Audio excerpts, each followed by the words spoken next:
Magugulay na ulit tayo. Tayo nakapang-harvest na naman ng mga gulay din sa ating mga paligid na ire. Kita nyo ang ating gugulayin ay kalabasa at ire ang ating ilalahok. Alimasag. Malunggay, okra. At ilang ginit-git yung ating kalabasa, and then nagkayod na rin tayo ng niyog na ating ipanggagata. Yan ang ating kalabasang ilalahok diyan sa ating alimasag. Atin ang ginayat ang ating kalabasa na igugulay natin. Sa simula, atin lang munang kakatasin yung ating kinayod na niyog. Itatabi natin yung niyan, yung unang gata. Yan, ating sasalain yung unang gata, itatabi muna natin. At pagkatapos, atin ang igigisa muna yung ating mga pangpalasa, yung regado natin. Meron tayo diyang ginayat na luya, sibuyas, bawang. Atin muna yung isasangag para lumabas yung kanyang pinaka-aroma, kumbaga.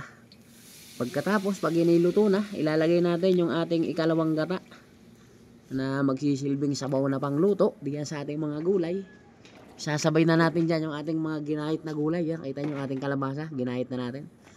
Kasabayan ng matatanda, pero kalabasang iri, nakakapagpalinaw ng mata. Pero hindi naman luminaw ang aking paningin, kundi nagka-doble-doble. Bakit kaya nagkagayo? So, nakita nyo atin mo lang tinakloban, mga ilang minuto. Luto na yung ating mga gulay. Yan. Tansyahin nyo lang yung ating pinakasabaw.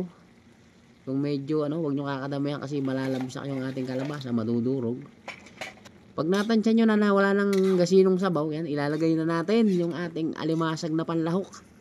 Kaya lang, sa sobrang mahal ng presyo na rin alimasag na rin, ang nabili natin baby alimasag lang na siya nating ilalahok din sa ating gulay.